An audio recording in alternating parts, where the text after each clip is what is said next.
Hello everyone, it's ItzaMeLuigi and welcome back to another episode on the Stratus Network.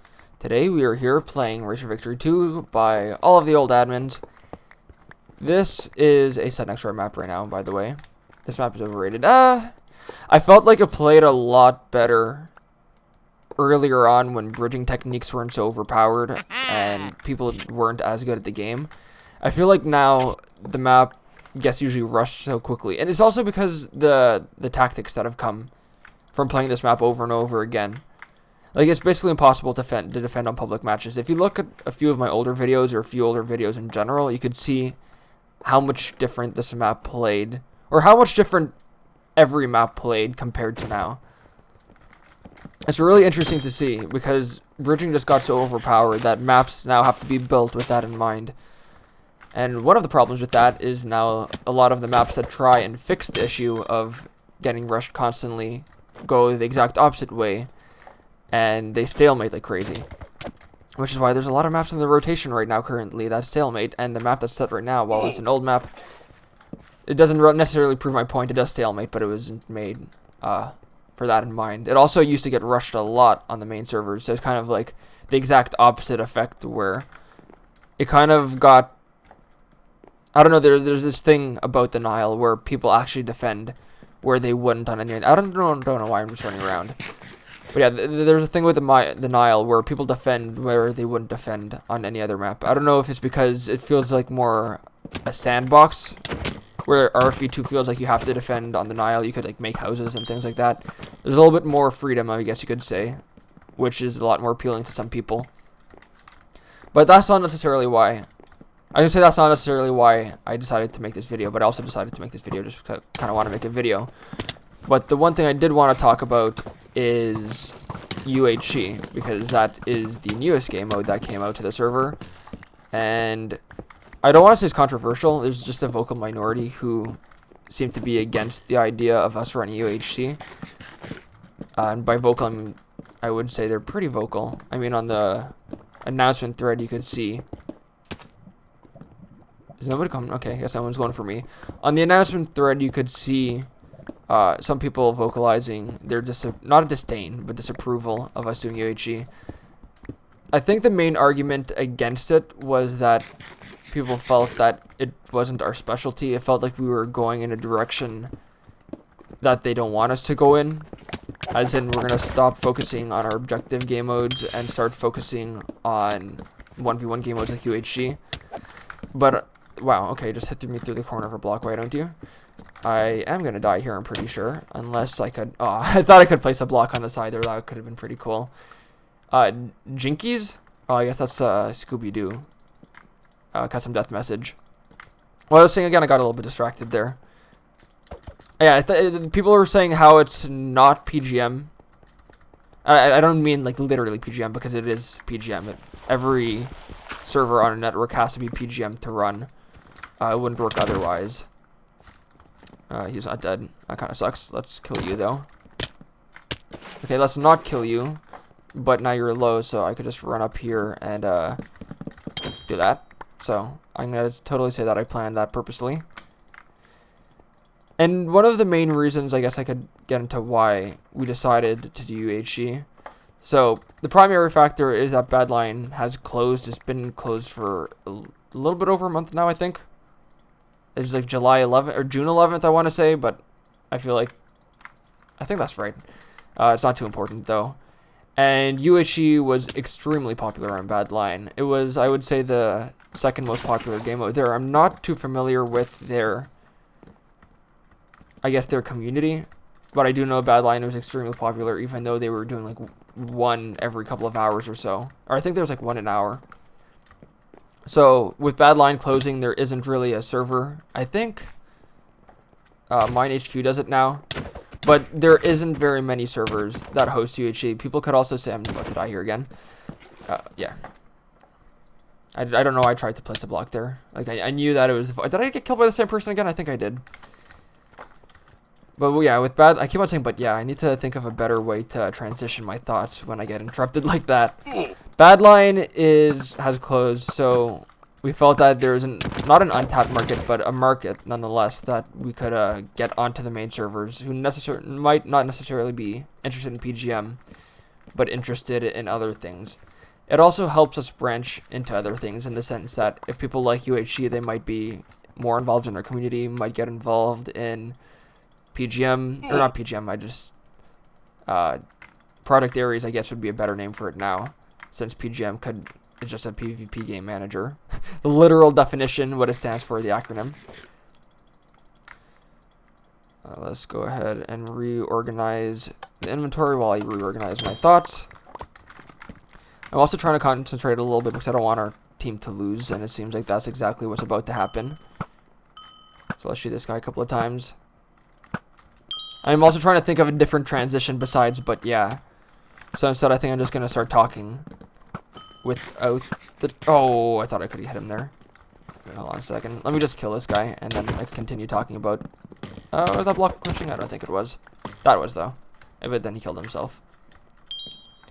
So, like I said, one of the things was to tap into a market that doesn't really have very many servers competing for that market.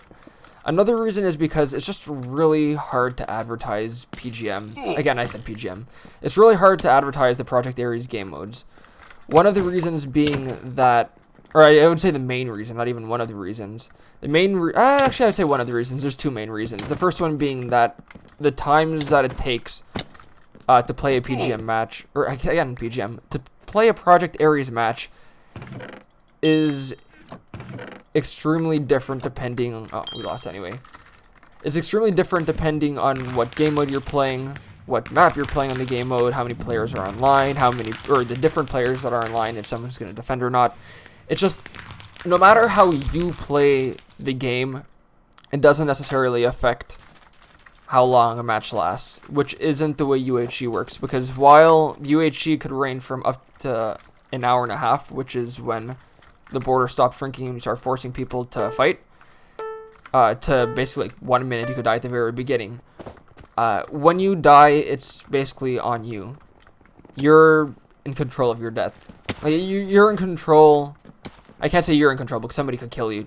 I also might not end up finishing this match because it's going to probably last a long time. So I might end up cutting like right in the middle. But I would think you would rather not watch me play an extremely stalematy match than just me ending it in the middle of it. But yeah, the UHC is a lot easier to advertise because people know the maximum length of a match is going to be, and they know that if they die, it's because it's their fault that they got killed. You could blame it on random things like not mining the proper, or not finding a cave in time or whatever, but you're directly in control of your death. Another reason being, though, is that it's just extremely hard to get into PGM game modes. Again, that's the 5th time. I should have like a counter how many times I say PGM instead of Project Ares. But it's really hard to get into the Project Ares game modes. It was a lot easier when I got in 2012, and even then it was fairly difficult. Is no one gonna stop these guys from mining? Or, okay, I think somebody already did. So it's just extremely hard to get into the game mode. There's so many of them.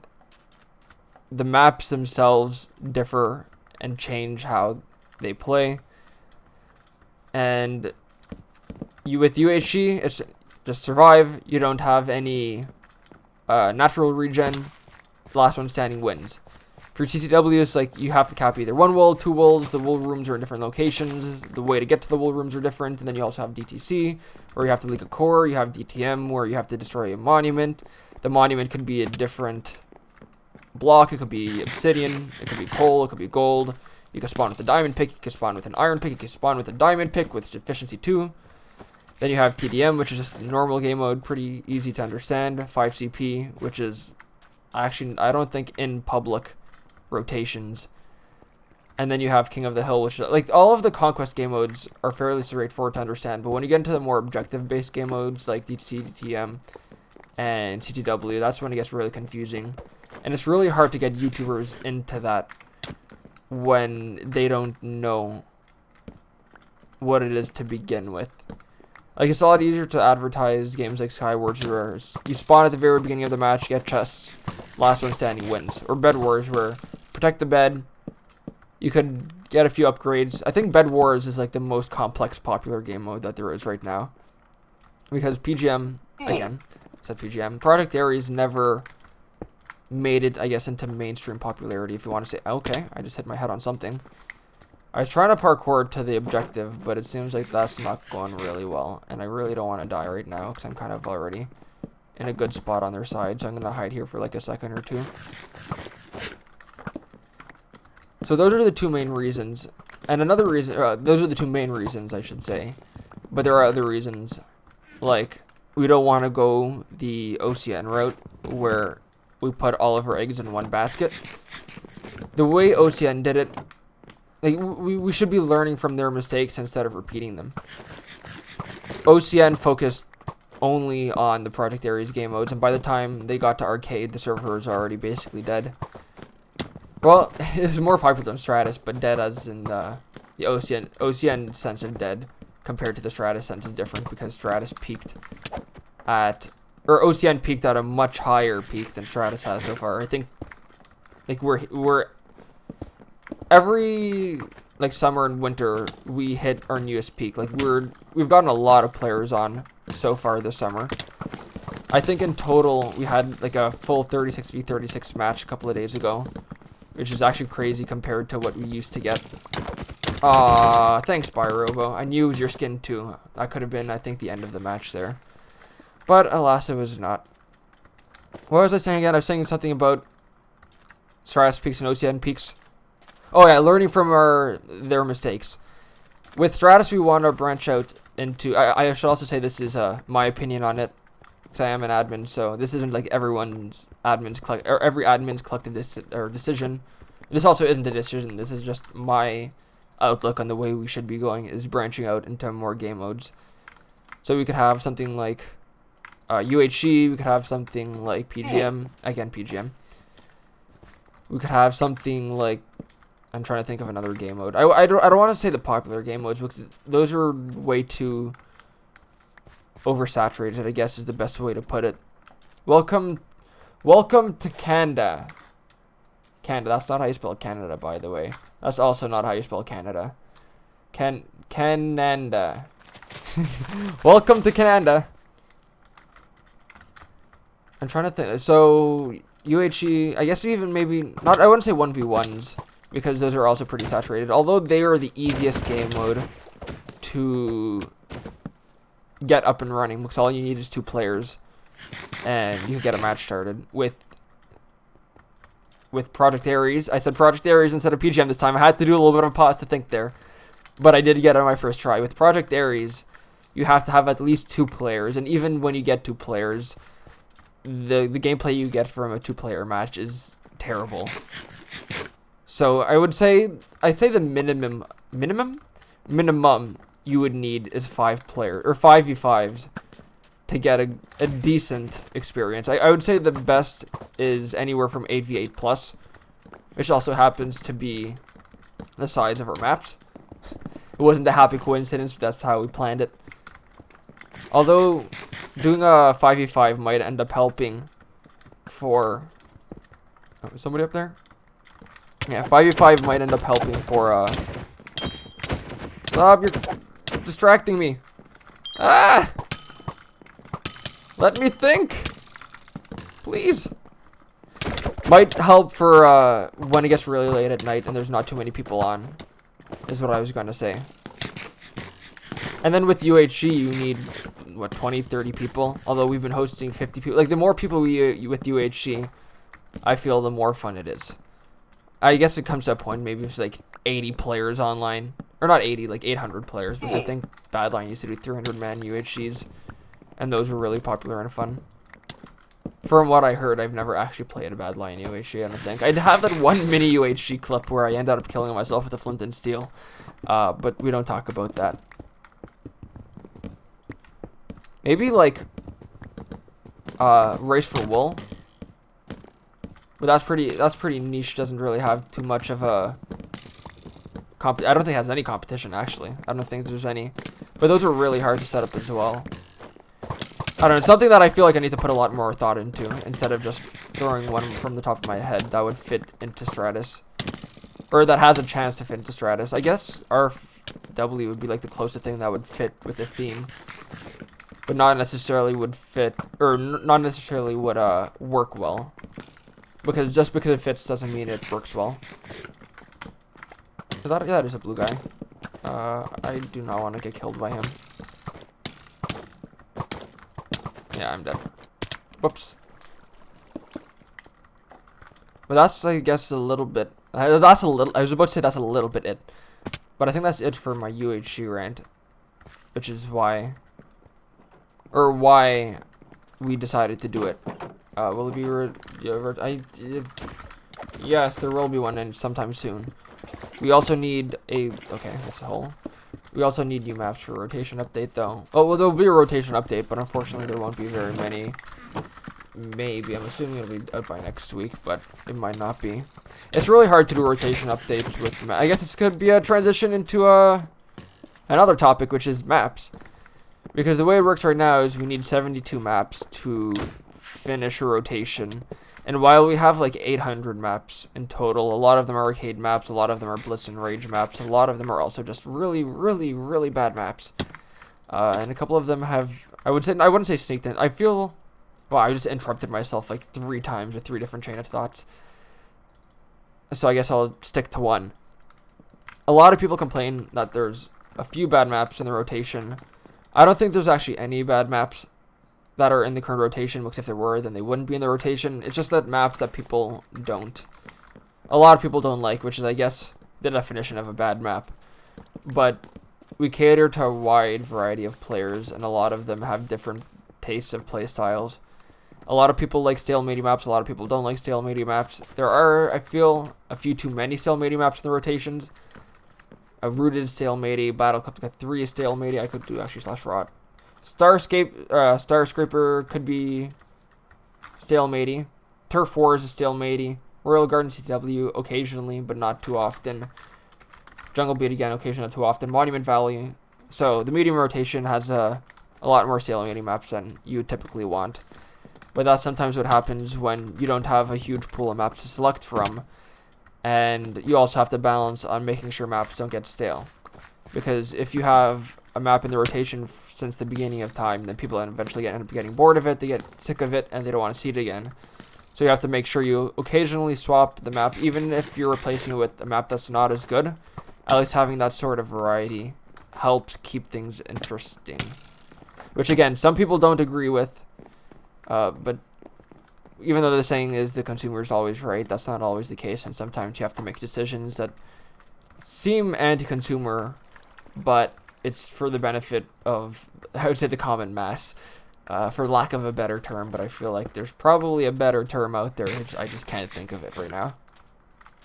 Hello there, Dragon Rider. Please don't kill me.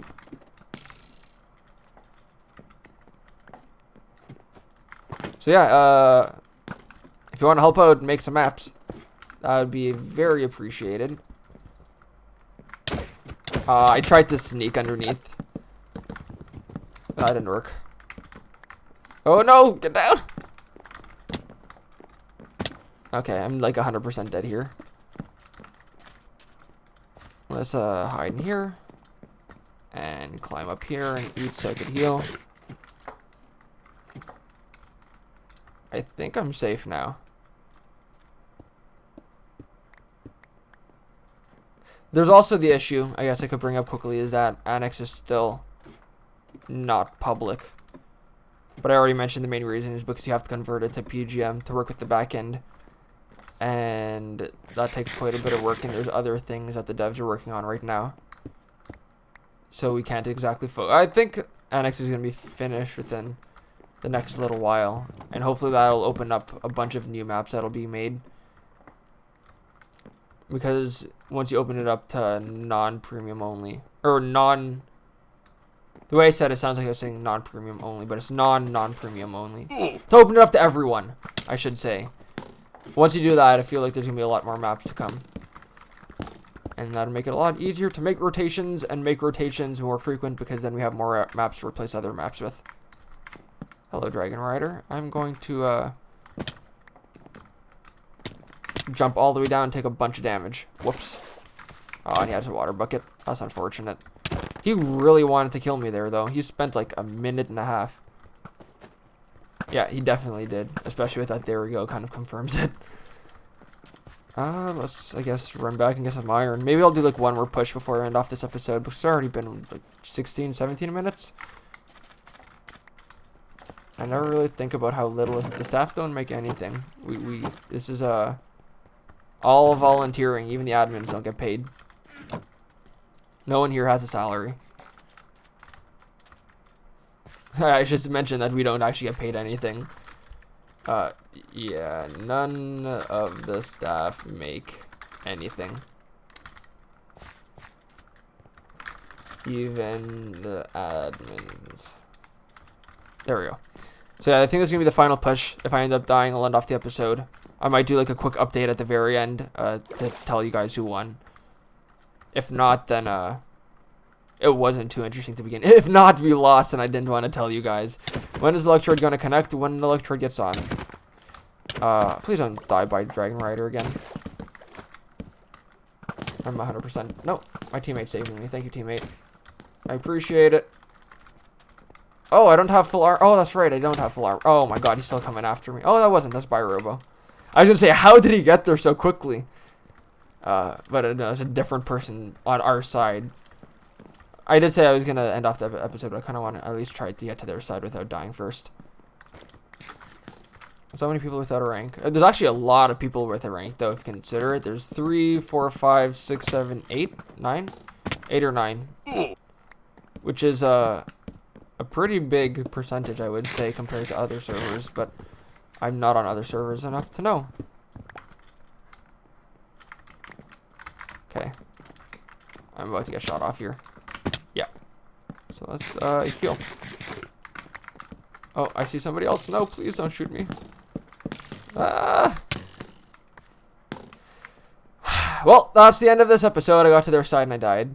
Hope you guys enjoyed the video. I think there were some pretty interesting rants there. If you enjoyed it, if you enjoyed it, a like is always helpful, and I will talk to you guys in the next video.